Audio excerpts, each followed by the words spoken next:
మన ప్రభువైన యేసుక్రీస్తు నామములో మీ అందరికీ నా హృదయపూర్వకమైన వందనాలు. ఈ దినమంతా నా ప్రభు మీకు తోడై ఉండి ఆయన కటాక్షం, ఆయన కృప, ఆయన దయ మీకు సమృద్ధిగా కలగచేయునుగాక. పరిశుద్ధ గ్రంథంలో నుండి 103వ కీర్తన 7వ చరణాన్ని నేను చదువుతూ ఉన్నాను. మీ పరిశుద్ధ గ్రంథమైన బైబిల్ తెరచి చూడండి. ఆయన మోషేకు తన మార్గములను తెలియచేసెను, ఇశ్రాయేలు వంశస్థులకు తన క్రియలను కనపరచను. భక్తుడైన దావీదు గారు ఒక కీర్తన రాస్తూ ఆ కీర్తనలో ఒక శ్రేష్టమైన మాట చెప్తున్నారండి. యెహోవా ఇశ్రాయేలీల వంశస్థులకు తన క్రియలను కనపరచాడంటండి.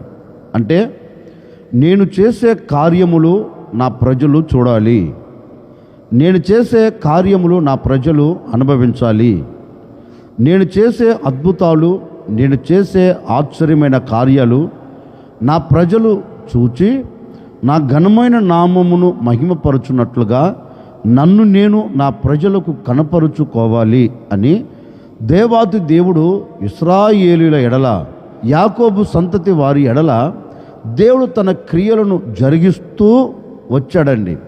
లేఖనములో మనం చదివితే దేవుని పేరు పెట్టబడిన ఈ ఇశ్రాయేలీయులు ఐగుప్తు దేశములో నుండి బయలుదేరి వస్తున్నారండి. వాగ్దానము చేయబడిన దేశంలోనికి వస్తున్నారు. వాగ్దానము చేయబడిన దేశంలోనికి వచ్చేదానికి ముందు ఐగుప్తు రాజు చేతుల్లో నుంచి విడిపించేదానికి దేవుడు అక్కడ అద్భుతాలు చేయడం ప్రారంభించాడండి. దేవుడు అక్కడ ఒక సూచక క్రియ జరిగించడం ప్రారంభించాడు. అంటే తన్ను తాను ప్రత్యక్షపరుచుకుంటున్నారు. నేనే దేవుడను, ఏ కార్యము చెయ్యాలి అన్నా అది నా చేత మాత్రమే అవుతుంది, ఏ కార్యము మీరు చూడాలి అన్నా నేను మాత్రమే చెయ్యాలి అన్నట్లుగా దేవుడు వారి ఎడల అద్భుతాలు చేసి ఆశ్చర్యమైన కార్యాలు చేసి వారిని అందరినీ విడిపించాడండి. వారందరినీ విడిపించి శ్రేష్టమైన దేశంలోనికి తీసుకొని వస్తున్నాడు. వారిని విడిపించే నాటి నుండి ఆయన అద్భుతాలు చేస్తూనే వస్తున్నారు. కొంచెం దూరం వచ్చే లోపండి ఓ చిన్న అలజడి. వెనక చూస్తేనేమో శత్రువులు నిలిచి ఉన్నారు, ముందు చూస్తేనేమో ఎర్ర సముద్రం ఎగిసి పడుతుంది. ఈ ప్రజలకు ఒక ఆలోచన ఏంటి అంటే, ఇక మనం దాటలేము, ఈ ఎర్ర సముద్రాన్ని మనం దాటి ముందుకు వెళ్ళలేము, ఇటు వెనకకు వెళితే శత్రువులు ఉన్నారు, ఎటు వెళ్ళినా మనకు మరణము తప్ప మనము సజీవుల మధ్యలో ఉండేదానికి వీలు లేదు అన్నట్లుగా అందరూ భయాన్ని చేత పట్టుకొని, భయం గుండెల్లో నిలిచిపోయింది. ప్రాణాన్ని గుప్పెట్లో పట్టుకున్నారు. ఏమి చేయాలో అర్థం కాక అక్కడ కుప్పగా కోల్చబడి అందరూ మోసకు వ్యతిరేకులుగా మలచబడిపోయారండి. అప్పుడు ఈ దైవ సేవకుడు ఏం చేశాడో తెలుసండి. తిన్నగా దేవుని సన్నిధిలోనికి వెళ్ళి దేవుని సన్నిధిలో ఎలుగెత్తి ప్రార్థన చేస్తున్నాడు. అయ్యా, మా ముందేమో ఆటంకం నిలబడి ఉంది, మమ్మల్ని ఏమో శత్రువులు తరుముతున్నారు, మేము వెనకకు వెళ్ళలేము, ముందుకు వెళ్ళలేము, ఒకవేళ ఎటు వెళ్ళినా మాకు ఆపద పొంచి ఉంది, ఈ ఆపద మధ్య నుంచి మమ్మల్ని తప్పించగలిగిన వారు ఎవరూ లేరయ్యా. ఆనాడు ఐగుప్తు దేశంలో అద్భుతాలు చేసి క్రియను కనపరిచి నీ క్రియలు అక్కడ ప్రజలు చూచున్నట్లుగా తెలియచేసావు కదా, మరి ఈ ఎర్ర సముద్రం దగ్గర కూడా నీ క్రియను కనపరచు, నీ క్రియ ఈ ప్రజలు చూచున్నట్లుగా, నీవు చేసేదాన్ని ఈ ప్రజలు చూచున్నట్లుగా, నిన్ను గూర్చి ప్రజలు చెప్పుకున్నట్లుగా ఒక అద్భుతం జరిగించు అని దేవుని సన్నిధిలో ప్రార్థన చేయటం ప్రారంభించాడండి. అంటే వీరికి కలుగుతున్న పరిస్థితిని బట్టి, వీరు ఎదుర్కొంటున్న ఆటంకాన్ని బట్టి దేవుని సన్నిధిలో ప్రార్థన చేయటం ప్రారంభించాడు. ఇక ఆకాశమందున దేవుడు కూడా ఒక శ్రేష్టమైన మాట చెప్తున్నాడు. మోసే, ఆ ప్రజలతో చెప్పు, వారు పోరాడవలసిన అవసరం లేదు, వారు కత్తి దుయ్యవలసిన అవసరం లేదు, వారు యుద్ధం చేయవలసిన అవసరం లేదు, ఎందుకంటే వారు ఊరక నిలిచి చూడమని చెప్పు. నా క్రియ నేను జరిగిస్తాను, నా క్రియను వారు చూచున్నట్లుగా వారి కన్నుల ఎదుట నేను కనపరుస్తాను. వారు చూడబోతున్నారు నేను చేయు కార్యమును, నేను చేయు క్రియను వారు చూడబోతున్నారు గనుక వారితో నువ్వు చెప్పు, ఊరకనే నిలిచి చూడమని చెప్పు అన్నారు. దైవ సేవకుడు కూడా ప్రజల యొద్దకు వెళ్ళి ప్రజలతో చెప్పాడండి, మీరు దుఃఖపడవలసిన అక్కర్లేదు, వెనక వస్తున్న శత్రువులను చూసి అస్సలు అధైర్యపడవలసిన అవసరం లేదు. ఎందుకంటే మన దేవుడు మనల్ని ఈ ఎర్ర సముద్రాన్ని దాటించబోతూ ఉన్నాడు. నిశ్చయముగా ఆయన క్రియ మన కన్నుల ఎదుట కనపడబోతుంది గనుక మీరు చేయవలసింది ఒక్కటే, ఊరక నిలబడి చూడమని చెప్పారండి. అంతలో అక్కడున్న జనసమూహంలో కొందరు అంటారు, ఊరక నిలబడితే ఎలా అద్భుతం చూడగలుగుతామయ్యా, ఊరక నిలబడితే ఎలా కార్యాన్ని మేము చూడగలుగుతాం, మేము ఏదో పోరాడితేనే కదా అన్నట్లుగా మాట్లాడారు. అప్పుడు మోసే అంటారు, దేవుడు చెప్పాడు ఊరక నిలిచి చూడమని. దేవుడు చెప్పినప్పుడు మనం ఊరక నిలిచి చూడాలి. లేదా దేవుడు మన కత్తి చేతపట్టి మీరు యుద్ధానికి పూనుకోనండి, యుద్ధంలో జయమిస్తాను అంటే మనం యుద్ధము చేయుటకు పూనుకోవచ్చు, కత్తి దుయ్యవచ్చు, కత్తి చేతపట్టవచ్చు, మనమంతా వారితో పోరాడవచ్చు. దేవుడు అది చెప్పలా, ఊరక నిలబడి చూడమన్నాడు. ఊరక నిలబడి చూస్తే మీరు అద్భుతం చూస్తారు, ఊరక నిలబడి చూస్తే ఆశ్చర్యమైన కార్యాన్ని మీరు చూస్తారు అన్నారు. అంతలోనండి ఈ ప్రజలందరూ ఊరక నిలిచి చూడటం ప్రారంభించారు. నిలిచి చూడటం ప్రారంభించాడు. ఇక ఆయన కార్యం జరిగించటం ప్రారంభించాడండి. ఏ శత్రువులు అయితే తరుముతున్నారో వారితో యుద్ధము చేయుటకు ఆయన బయలుదేరాడు. యుద్ధము చేయుటకు ఆయన అడుగు పెట్టాడు. యుద్ధము చేయుటకు ఆయన దిగి వచ్చాడు. ఆయన దిగి వచ్చి వీరిని తరుముతున్న శత్రువులందరినీ దేవుడు ఏం చేశాడో తెలుసండి, ఎర్ర సముద్రములో జలమయం చేసి పడవేశాడు. జలమయం చేసి పడవేశాడు. ఆ శత్రువులు అంటారు, రే వారి దేవుడు వారి పక్షమున మనతో యుద్ధము చేయుటకు బయలుదేరి వచ్చాడు గనుక వారి దేవుని ఎదుట మనం నిలబడలేం, వెనకకు మరలండ్రా అన్నాడు.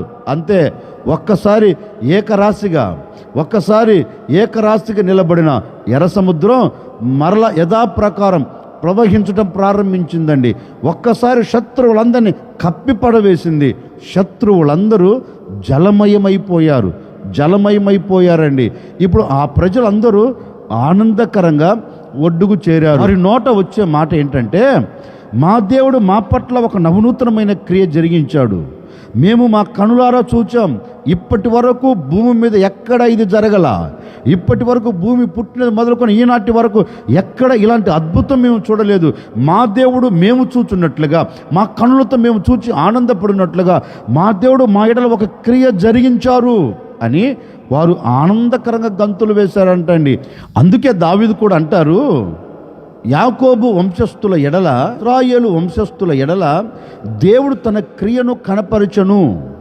అంటే యాకోబు సంతతి వారి ఎడల దేవుడు వారికి అడ్డుగా నిలబడిన వాటన్నిటినీ తీసివేసి తన క్రియను అక్కడ కనపరచండు, వారి కన్నుల ఎదుట కనపరిచాడు. ఇప్పుడు ఆ క్రియ వీరి పట్ల చేశాడు గనుక ఈ ప్రజలు ఆనందకరంగా వెళ్ళగలిగారు. ఈ రోజున నేను కూడా మీతో చెప్పాలి అనుకున్న మాట ఏంటంటే, ఆ రోజు యాకోబు సంతతి ఎడల ఆయన క్రియ జరిగించాడు కదా. ఈ ఉదయకాల సమయము నుండి క్రీస్తు రక్తముతో కడగబడిన నీ ఎడల కూడా, క్రీస్తు రక్తముతో కొనబడిన నీ ఎడల కూడా నా ప్రభువైన యేసు క్రీస్తు ఒక క్రియను నీకు కనపరచబోతూ ఉన్నారు. ఇప్పటి వరకు ఆ క్రియను నువ్వు చూడలేదు, ఇప్పటి వరకు ఆ క్రియ నీ జీవితంలో జరగలేదు. నా ప్రభు ఈరోజు ఇప్పటి వరకు జరగని క్రియ నీ ఎడల జరిగేటట్లుగా అద్భుతం చేయబోతూ ఉన్నారు.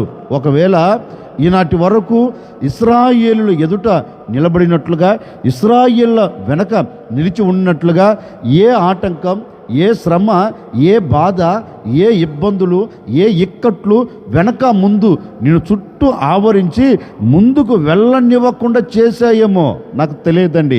ఆ పరిస్థితులను దాటలేక, ఆ పరిస్థితుల మీద నీవు జయమును చూడలేక, వాటి మీద నీవు జయము పొందుకొని ముందుకు అడుగు వేయలేక, వాటి మధ్యలో అలాగే కుప్పగా కోల్చబడిపోయావేమో. ఏవి కూడా నీకు ప్రయోజనకరంగా లేవేమో, ఏవి కూడా నీకు దీవెనకరంగా లేవేమో. ఒకవేళ వాటి మధ్యలో నువ్వు చుట్టబడి, వాటి మధ్యలో నువ్వు నిలిచిపోయి శాపమును చూస్తున్నావేమో. ఈ ఉదయకాల సమయంలో నా ప్రభు నీతో చెప్పకనే చెబుతున్నారు, వారి వెనక వారి ముందు నిలబడినట్లుగా వాటన్నిటిని దేవుడు హతమార్చి వారి ఎదుట క్రియ జరిగించున్నట్లుగా నిన్ను చుట్టు పడవేసిన, నిన్ను చుట్టు ముట్టిన పరిస్థితులన్నిటినీ నా దేవుడు నీ పాదముల కింద ఉంచబోతున్నారు. నీ కంటికి కనబడకుండా దేవుడు అద్భుతం చేయబోతూ ఉన్నారు. ఈనాటి వరకు చూచిన కష్టం, నష్టం, బాధ, శోధనలు, ఇబ్బందులు, ఇక్కట్లు ఇక మీదట నీవు చూడకుండా వాటన్నిటిని నా దేవుడు హతమార్చబోతూ ఉన్నాడు.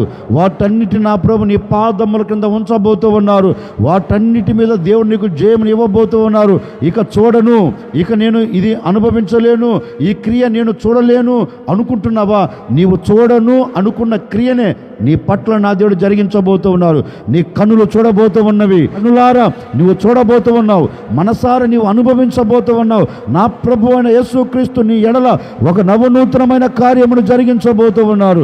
ఈ దినము మొదలుకొని ఎలాంటి ఆటంకాలు నీ కుటుంబపు ఎదుట నిలబడకుండా, ఎలాంటి ఆటంకాలు నీ వ్యాపారంలో, నీ వ్యవసాయంలో, నీ చేతి పనుల్లో, నీ చదువుల్లో, నీ ఉద్యోగంలో నిలబడకుండా నా ప్రభు వాటన్నిటిని కొట్టివేయబోతూ ఉన్నారు. నేటి వరకు చూచినవి ఇక మీదట నువ్వు చూడకుండా దేవుడు కార్యం జరిగించబోతూ ఉన్నారు. నేటి వరకు నువ్వు చూస్తూ వచ్చినవి ఇక మీదట నీవు చూడకుండా నా ప్రభు అయిన యేసు క్రీస్తు మీ కుటుంబాల ఎడల ఒక నవనూతనమైన కార్యం జరిగించబోతూ ఉన్నారు. అందుకే ఆయన నీ ఎడల క్రియను జరిగించబోతూ ఉన్నారు. ఆ క్రియ నువ్వు చూడబోతూ ఉన్నావు. గొర్రెపిల్ల రక్తముతో విమోచించబడిన వారి ఎడలనే అంతటి క్రియ జరిగిస్తే, సాక్షాత్తుగా స్వరక్తం ఇచ్చి సంపాదించుకున్న నీ ఎడల ఎందుకు కార్యం జరిగించడు? ఆయన రక్తాన్ని కార్చి ఆఖరి రక్తపు బొట్టు వరకు భూమి మీద చిందించి నీ కొరకు ప్రాణము పెట్టి నీ కొరకు తిరిగి లేచిన దేవుడు నీ ఎడల ఎందుకు క్రియ జరిగించడు? ఈరోజు విశ్వసించు. నీ వ్యాపారంలో ఒక నవనూతనమైన క్రియను చూడబోతూ ఉన్నావు. నీ వ్యవసాయంలో ఒక నవనూతనమైన కార్యమును జరిగించబోతున్నాడు నా దేవుడు. నీ చదువుల్లో, నీ ఉద్యోగంలో, నీ చేతి పనిలో ఒక నవనూతనమైన క్రియను నువ్వు చూడబోతూ ఉన్నావు. నా ప్రభువు నీవు చూచినట్లుగా అద్భుతం జరిగించబోతూ ఉన్నారు. భయపడకు, భయపడకు. యెహోవా తన హస్తమును చాపబోతూ ఉన్నారు. యెహోవా తన దక్షిణ హస్తమును చాపి నీ కుటుంబం పట్ల నవనూతనమైన కార్యం జరిగించబోతూ ఉన్నారు. ఈ దినము నుండి ఆయన మీరు చూచినట్లుగా తన క్రియను మీ కుటుంబాల ఎదుట నా దేవుడు కనపరచబోతూ ఉన్నారు. ఆ క్రియలన్నిటినీ మీరు చూచి ఆయనకు మీరు సాక్షులుగా నిలబడుదురుగాక. ఈ దినము నుండి నా ప్రభువు అయిన యేసుక్రీస్తు మీ కుటుంబాల పట్ల దినదినము తన క్రియ జరిగించునుగాక. ఆశ్చర్యకరుడా మీకు స్తోత్రాలు చెల్లిస్తూ ఉన్నాం. మీరెంతైనా సర్వశక్తి కలిగిన దేవుడవు. ఈ విధంగా మేమందరం మిమ్మల్ని స్తుతించినట్లుగా మరొక దినాన్ని మీరు మాకు అనుగ్రహించారు. అందును బట్టి మీకు స్తోత్రము నాయన. ఇశ్రాయేలు వంశస్థుల ఎడల నీ క్రియ జరిగించినట్లుగా నీ రక్తముతో కొనబడిన ఈ ప్రజల ఎడల కూడా మీరు క్రియలను జరిగించబోతున్నందుకై మీకు స్తోత్రము నాయన. ఆనాడు మా పితరుల ఎడల జరిగిన క్రియలే ఈ దినము నుండి ఈ ప్రజల ఎడల మీరు జరిగించబోతున్నందుకై మీకు స్తోత్రం. ఈ ప్రజలలో ఒక అద్భుతమైన కార్యం జరిగించబోతున్నందుకై, నెరవేర్చబోతున్నందుకై స్తోత్రం. వ్యాపారంలో ఒక క్రియ జరగాలి, చేతి పనిలో ఒక క్రియ జరగాలి, వ్యవసాయంలో ఒక క్రియ జరగాలి, చేస్తున్న ఉద్యోగంలో ఒక క్రియ జరగాలి, ఆత్మ సంబంధమైన బ్రతుకులో ఒక క్రియ జరగాలి. చుట్టుముట్టిన శత్రువులందరినీ హతమార్చి ఒక నవనూతనమైన క్రియ ప్రతి కుటుంబం పట్ల మీరు జరిగించి మీరు మాత్రమే మహిమ తెచ్చుకోమని యేసు నామములు అడిగి వేడుకొనుచున్నాము తండ్రి, ఆమెన్. ఈ దినమంతా నా ప్రభు మీ కుటుంబాల ఎడల తన క్రియను కనపరుచున్నట్లుగా నా ప్రభు అద్భుతం చేయునుగాక.